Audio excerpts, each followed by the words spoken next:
warm greeting to one and all. Dear friends, myself Dr. S. B. Kishore welcome you all in a today's session, the purpose and the types of sampling. In the last session, we have discussed about what is sampling, what is sample size, and how to determine the sample size. In the today's session, we will discuss about the purpose of sampling and the types of sampling.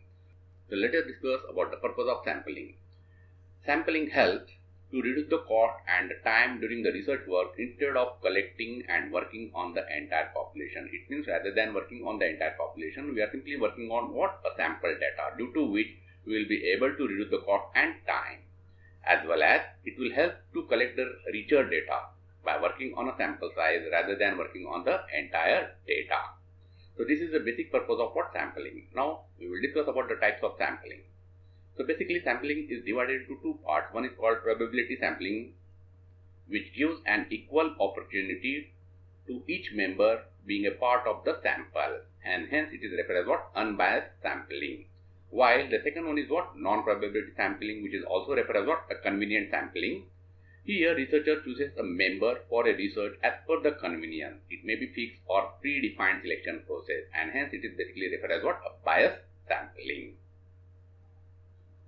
Now, what is probability sampling? A probability sampling is a sampling technique in which researchers choose a sample from the larger population using a method based on the theory of probability. It can be classified as a simple random sampling, a systematic sampling, a stratified random sampling, a cluster sampling, which is again further divided into one-stage cluster sampling or double or multi-stage cluster sampling.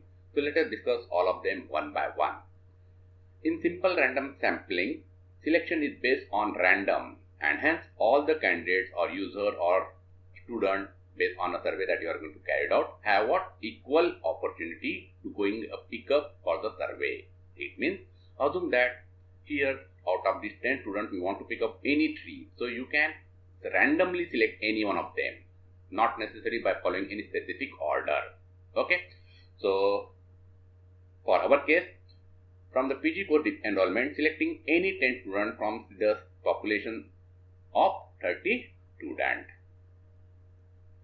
Now, systematic random sampling. Here, the selection is based on what? A certain predefined range or selection interval, say K. So, what is the K? How you are going to determine the value of K? A total population size divided by the sample size will give what? The value of K. Again, remember this K is not necessary to be like this only. You can also pick up any other value. Now, in order to select 10 candidates, selecting every third student from the population of what? 30. Now, total population size is of 30, sample size is what? 10. So, 30 divided by 10 is what? Third. It means you are going to pick up every third alternative candidate. Now, it is not necessary that you must start this third candidate from the number 1. From number 2 also you can start what? Picking a third candidate, second, fifth, eighth, and so on. Okay. So, it means here we are not again following any specific random technique, but rather than we are following what? A range or selection. And this selection will remain the same for the entire population. It means it is not going to be happen that after selecting every third, you are going to selecting every second. Okay. Now, we will discuss the drawback of the simple and systematic sampling. Assume out of 30 students enrolled in a PG course, 21 students were male and 9 students were what? A female student. So, above method does not give guarantee to pick up only 7 male and 3 female respectively from the population. Okay, that is, it does not give the equal opportunity to be selected based on the classification, say gender. It might be possible that all the 10 candidates may be selected from what? The male students only. Okay, so to overcome this drawback, we have what? A stratified random sampling. So first of all, here the population is split up into groups where there is a guarantee that a sample consists of what? Some member from every group. It means assume that here first of all we are making the group on the basis of color, and then we are selecting what? The individual minimum 1 candidate from each group. It might be possible that you may select more than 1 based on your requirement. Okay. Thus, in this technique, first we divide the population on the basis of class, say gender, or it may be based on certain other classification, and then follow what? A simple or systematic random sampling technique to select the sample data. Once you have formed this group, then you are going to form what? You are going to use either simple or systematic random sampling in order to select the sample data. So first we divide the population, say 30 students according to gender. That is, we will have a 21 males and 9 females. And from this, we are going to select what? A 7 male and 3 female students respectively by using what? A earlier technique, that is simple or systematic random sampling. The next one is cluster sampling, which is basically divided into two parts, one stage sampling and multi-stage sampling. So in one stage sampling, clustering sampling is probability sampling method in which you divide the population into a cluster, which is also referred as what? Sometimes group, such as say gender or age or whether the person is literate or not, and so on. And then randomly select some of this cluster as your sample using a sample random or systematic random sampling technique for the data collection and data analysis.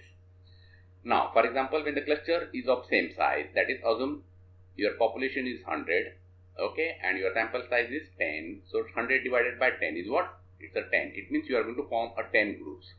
Like in the first group, you may have a student from 1 to 10. In the second group, 11 to 20, and so on. In the last group, 91 to 100. And then you are going to pick up any one of these groups randomly for your survey.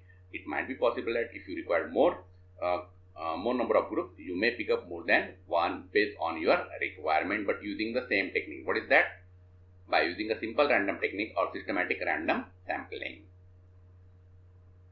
Now, when the clusters are of different size, now observe in our case, in the first cluster we have a 21 students, while in the second cluster we have what? Only 9 students. Now, how to pick up a 10 candidates? It might be possible that from the same group you can pick up a 10, but we don't want like that. It means sometimes you may need to pick up more than one people from the different groups. So, and hence it is referred as what? A probability proportional to size, because here the ratio of the student is not in proportional, and hence you need to select the values according to the probability of the proportion to the size. Here we have a more students, so that's why we are going to pick up a more student. Here we have a less student, so that's why we are going to pick up a less student. Here, once the cluster has been formed, each element within those clusters wind up having equal chances of being selected. In our case, we have a two cluster group, that is male and female. Now from the group 1, say male, we will select a 7 student, and from the group 2, we will select a 3 students. Again, using the same method. Remember, what is that? Simple and systematic random sampling. Then, multi-stage cluster sampling. During this sampling method, a significant clusters of the selected peoples are split up into subgroups at various stages. It means you may have a more than one subgroup to make it simple for primary data collection. Assume, take our example, a researcher wants to know how many of the students are interested in pursuing a research among the students pursuing currently PG in a particular university. Okay, for this he has or she has decided to collect a data of say 150 respondents. That is, our sample size is what? 150. Now how to select 150? So here he may pick up something like this. First, researcher will select 15 colleges out of 40 colleges that are offering PG and affiliated to that particular university randomly. We are going to select these 15 colleges randomly, and then he will pick up 10 students from each one of these 15 colleges. Again, it's a random. It means, first of all, we are selecting the 15 colleges randomly, and then within that, we are going to select what? A 10 candidates randomly from each one of these college. Now, again, you can subdivide it. From this, he will pick up what? Randomly 7 male students and 3 female students. But overall size is what? 15 into 10. That is what? 150.